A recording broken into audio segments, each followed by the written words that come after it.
Hello, friends. It's Teresa here with Jeremiah Dreams. Today I'm bringing a new little project to you and using a wood canvas that I purchased from Amazon. It is 8 by 8 square and it's 1 inch thick. And I've just been super excited and curious to begin projects with this. My next step is once I have painted it with Waverly chalk paint in the plaster color, I'm using distressed oxide in vintage photo and a stencil to lay in a pretty background on this canvas. I'm just holding it in place just with my hand, and I'm using a soft brush to kind of swirl in the color through this stencil. Sometimes we want to kind of dismiss our background for our projects, but really we should pay great attention to what we do. So here I'm showing you, after I've completed the stencil on the surface, I'm using some Murphy's oil soap to clean my little brush. And I just want you to know that has been the perfect solution for cleaning any of my brushes. Next, I'm using an old cookie cutter that my mother used when I was growing up. And I'm using it to lay in the shape that I want to paint. And I'm doing some Christmas bells. Now the pen I'm using is one of my favorite pens. It's the Friction pen that I get on Amazon, and it is erasable ink, and it's disappearing ink when heat is applied. It's like the perfect tracing pen for an artist. So I'm going to lay in again with some Waverly chalk paint, and this time I'm using some snow white color to kind of hide and prevent that stencil background to shine through my paint when I begin the color that I'm going to lay in for these bells. I'm now using some metallic gold paint to lay in the foundation for my bells, just kind of basing them in.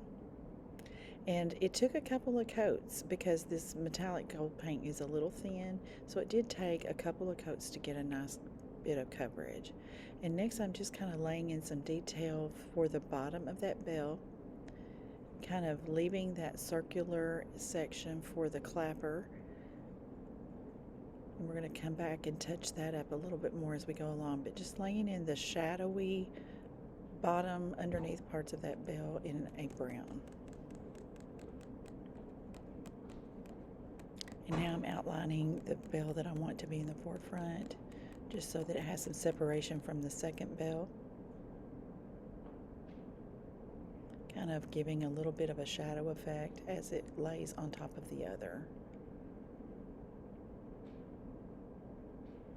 Next, just adding a little detail to bring out the curve in the bottom part of that bell, just very subtle, again with some brown.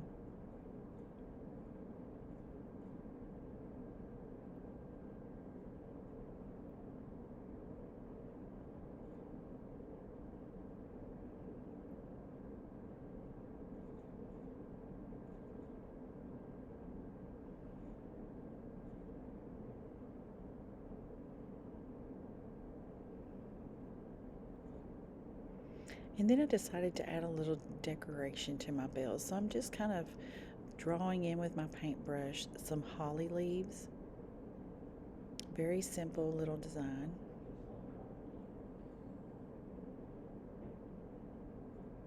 And I like putting them in bunches of 3. And then coming in and just use the end of my paintbrush to dot in some red berries. Again, 3 little red berries. And then bringing in some white just to kind of give a little highlight to my holly leaves, and just a touch on those red berries to give them just a little bit of highlight.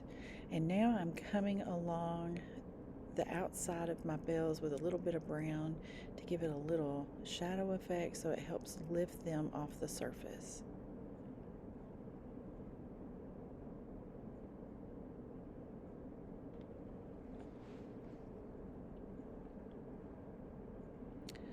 I'm cutting down a canvas, red canvas, or a weave of ribbon, just because I want a very narrow piece of ribbon. I'm going to create a little bow that I'm going to place on my bells.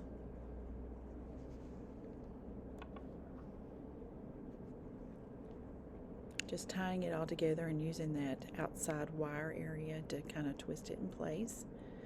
And then I also added a few simple leaves to the top of the bells, and then took a little bit of hot glue and just glued that right on.